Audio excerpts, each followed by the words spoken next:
സമരങ്ങളിലൂടെയും നിരന്തര പ്രതിഷേധങ്ങളിലൂടെയും നമ്മുടെ അവകാശങ്ങൾ ഈ സമൂഹത്തെയും ഈ മാനേജ്മെന്റിനെയും അധികാരികളെയും നമ്മൾ ഓർമ്മപ്പെടുത്തിക്കൊണ്ടിരിക്കുന്നതാണ്. 10 വർഷം മുൻപ് 2016 സുപ്രീം കോടതി വ്യക്തമായി പറഞ്ഞു തുല്യ ജോലിക്ക് തുല്യ വേതനം കൊടുക്കണം. ആ സുപ്രീം കോടതി നിയോഗിച്ച കമ്മിറ്റി പറഞ്ഞു 40,000 രൂപയ്ക്ക് മുകളിൽ ശമ്പളം കൊടുക്കണം. ഇന്നല്ല 10 വർഷം മുമ്പ്.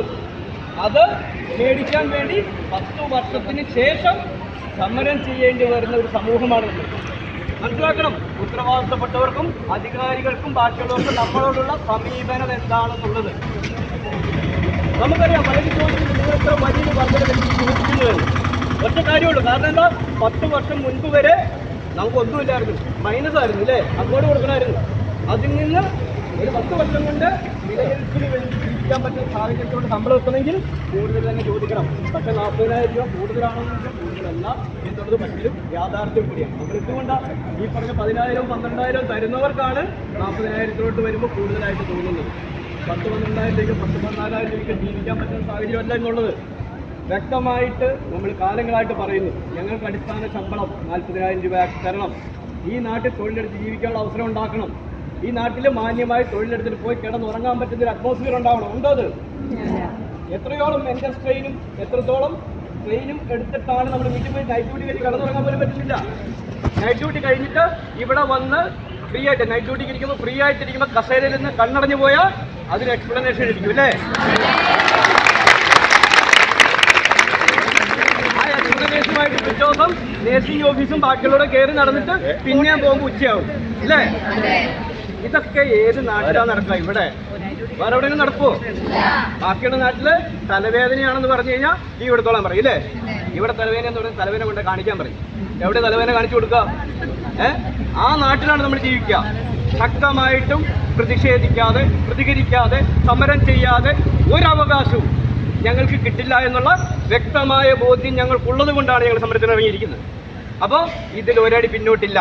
കാരണം ഞങ്ങൾക്കും ഈ നാട്ടിൽ ജീവിക്കണം. ഈ ഒരു കാര്യം മാത്രമാണ് നമുക്ക് പറയാനുള്ളത്. കാരണം എല്ലാ തരത്തിലും വളർച്ച എന്ന് പറയുന്നത് മാനേജ്മെന്റിനോ അല്ലെങ്കിൽ മുതലാളിമാർക്കോ മാത്രമാണ്. അവിടെ പണിയെടുക്കുന്ന തൊഴിലാളികളുടെ വിയർപ്പ് കൊണ്ടാണ്. കാരണം നമുക്കറിയാം, ഒരു ദിവസം നേഴ്സിംഗ് ചാർജ് എന്ന് പറഞ്ഞ് മേടിക്കുന്ന തുക എത്രയാണെന്നറിയാം? ഒരു നേഴ്സ് 6 മുതൽ 8 മുതൽ 12 പേഷ്യന്റ് വരെ നോക്കുന്നുണ്ട് അല്ലേ?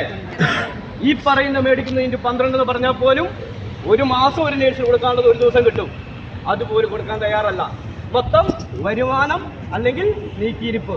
അതിനപ്പുറത്തേക്ക് തൊഴിലാളികൾ എങ്ങനെ ജീവിക്കുന്നെന്നോ അവരെങ്ങനെ നിലനിൽക്കുന്നെന്നോ അവരുടെ സാമൂഹികമായിട്ടുള്ള വളർച്ച എത്രത്തോളം ഉണ്ടാകുന്നെന്നോ ചിന്തിക്കുന്ന ഒരു മാനേജ്മെൻറ്റും ഇല്ല. അതുകൊണ്ട് തന്നെ ഒരു സംശയമില്ല, വ്യക്തമായ സമരവുമായിട്ട് നമ്മൾ മുന്നോട്ട് പോകും.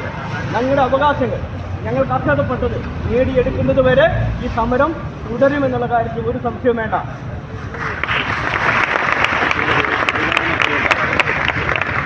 മാന്യമായിട്ട് ഇപ്പോഴും കൂടെയുള്ള പേഷ്യൻസിനെ ഒന്നില്ലെങ്കിൽ ചർച്ചയിലൂടെ പരിഹരിക്കുവാനോ അല്ലെങ്കിൽ അവരെ ഇവിടുന്ന് മറ്റാശുപത്രിയിൽ റെഫർ ചെയ്യുവാനോ അല്ലെങ്കിൽ അടിയന്തര സാഹചര്യത്തിൽ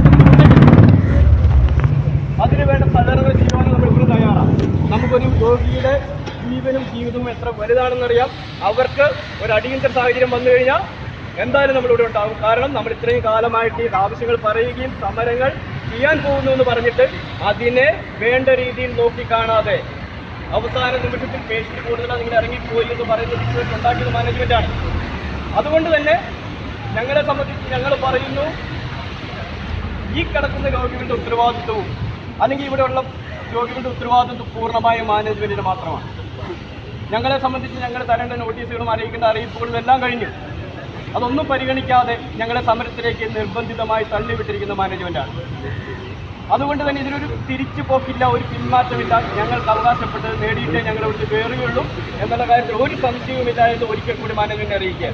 പിന്നെ ഇത് കഴിയുമ്പോൾ ഈ സമയത്ത് പലയിടങ്ങളിലും ഉള്ളതാണ്, വിളിക്കുക, സ്റ്റാഫുകളെ വിളിക്കുക. നിങ്ങളുടെ ട്രെയിനിയാണ്, നിങ്ങളെ പറഞ്ഞുവിടും, നിങ്ങളുടെ അതെന്താ കോൺട്രാക്റ്റാണ് പറഞ്ഞുവിടും, നിങ്ങളുടെ ടെമ്പററിയാണ് പറഞ്ഞുവിടും എന്നൊക്കെ പറഞ്ഞ് ഭീഷണിപ്പെടുത്തുന്നവരോട് ഞങ്ങളെ ഒരാൾ പുറത്തിറങ്ങിയ ഒരാളല്ല ഇറങ്ങുക. ഈ കാണുന്ന മുഴുവൻ ആളും ആ കൂടെ പുറത്തുണ്ടാവും. അവർ തിരിച്ചു കയറുന്ന കൂടെയേ ഞങ്ങളും ഉണ്ടാവുള്ളൂ. അതുകൊണ്ട് പ്രതികാരം ചെയ്യാമെന്നോ പേടിപ്പിക്കാമെന്നോ ഭീഷണിപ്പെടുത്താമെന്നോ വിചാരിക്കുന്നവരോട് ഞങ്ങൾക്ക് പറയാനുള്ളത്, ഒരാളെ നിങ്ങൾക്ക് ഭീഷണിപ്പെടുത്താൻ പറ്റില്ല. കാരണം ഭീഷണിപ്പെടുത്തിയാൽ അതിനെ ചോദ്യം ചെയ്യുവാനും അവരോടൊപ്പം നിൽക്കുവാനും ഈ കാണുന്ന എല്ലാവരും ഉണ്ടാവും. ഇല്ലെങ്കിൽ കേരളത്തിലെ ലക്ഷക്കണക്കിന് നേഴ്സുമാരുണ്ടാവും. നിങ്ങൾ കണ്ടതാണ്. ഞങ്ങളെ സംബന്ധിച്ച് ഞങ്ങൾക്കറിയാം ഈ ഒരു സമയമല്ല. ഇവർ പറയുന്ന കരട് ഇറക്കിയാൽ അപ്പോൾ തരാം, അല്ലെങ്കിൽ ഗവൺമെന്റ് പ്രഖ്യാപിക്കുന്നത് എത്രയാണോ അത് അപ്പം തരാമെന്ന് പറഞ്ഞ മാനേജ്മെന്റുകൾ ഇപ്പോൾ പ്രഖ്യാപനം കഴിഞ്ഞു, ഒന്നും കൊടുക്കുന്നുമില്ല. എന്താ തരേണ്ടതെന്ന് പറയുന്നില്ല. അപ്പോൾ അവരോട് ഞങ്ങൾക്ക് പറയാനുള്ളത്, ഞങ്ങൾക്ക് വേണ്ടത് എന്താണെന്നുള്ള വ്യക്തമായ ലക്ഷ്യവും ബോധ്യം ഞങ്ങൾക്കുണ്ട്. അത് കാലങ്ങളായിട്ട് ഞങ്ങൾ നിങ്ങളെ ഓർമ്മപ്പെടുത്തിക്കൊണ്ടിരിക്കുന്നതാണ്. അത് ലഭിക്കാതെ ഒരു പിന്മാറ്റമില്ല എന്നുള്ള കാര്യം മാത്രം ഒരിക്കൽ കൂടി ഓർമ്മിപ്പിച്ചുകൊണ്ട് ഈ സമരത്തിന് ഇവിടെ ശക്തമായിട്ട് ഇറങ്ങിയിട്ടുള്ള നിങ്ങൾ ഓരോരുത്തരെയും സംസ്ഥാന കമ്മിറ്റിയുടെ പേരിൽ അഭിവാദ്യം ചെയ്യുകയാണ്. ഇത് കേരളത്തിൽ ഏകദേശം 65ഓളം ഇപ്പോൾ KPHA എന്ന് പറയുന്ന ഒരു അസോസിയേഷൻ, അവരുടെ ഒരു രാഷ്ട്രീയപരമായ നിലപാടിൻ്റെ ഭാഗമായിട്ടാണ് ഇവർ ഈ ഒരു സാഹചര്യം ക്രിയേറ്റ് ചെയ്തിരിക്കുന്നതെന്നാണ് നമുക്ക് മനസ്സിലാക്കാൻ സാധിച്ചിട്ടുള്ളത്. എന്ത് തന്നെയായാലും നഷ്ടങ്ങളുണ്ടാകുന്നതും ബുദ്ധിമുട്ടുകളുണ്ടാകുന്നതും ഞങ്ങളെ സംബന്ധിച്ച് ഞങ്ങൾക്ക് വേലിത്തിരിക്കാൻ ഇഷ്ടമുണ്ടായിട്ടല്ല, ആണോ? പക്ഷേ ഞങ്ങളെ നിർബന്ധിച്ച് നിങ്ങൾ ഇരുത്തുന്നതാണ്. അതുകൊണ്ട് തന്നെ ഇതിൻ്റെ തീരുമാനം നിങ്ങൾ അടിയന്തരമായി കാണുമെന്ന് ഞങ്ങൾ പ്രതീക്ഷിക്കുന്നു, ഞങ്ങൾ വിചാരിക്കുന്നു. ഞങ്ങളുടെ ജീവിത നിലവാരവും ഞങ്ങളുടെ ചുറ്റുപാടുകളും മെച്ചപ്പെടുമെന്ന് ഞങ്ങൾ വിചാരിക്കുന്നു. അല്ലാത്ത പക്ഷം മറ്റ് സമരരീതികളും അല്ലെങ്കിൽ പൂർണ്ണമായി ബാക്കിയുള്ളവരെ എല്ലാ തരത്തിലും നമ്മൾ പൂർണ്ണമായി തന്നെ സമരമായിട്ട് മുന്നോട്ട് പോകുന്നത് ഒരിക്കലും അറിയിച്ചുകൊണ്ട്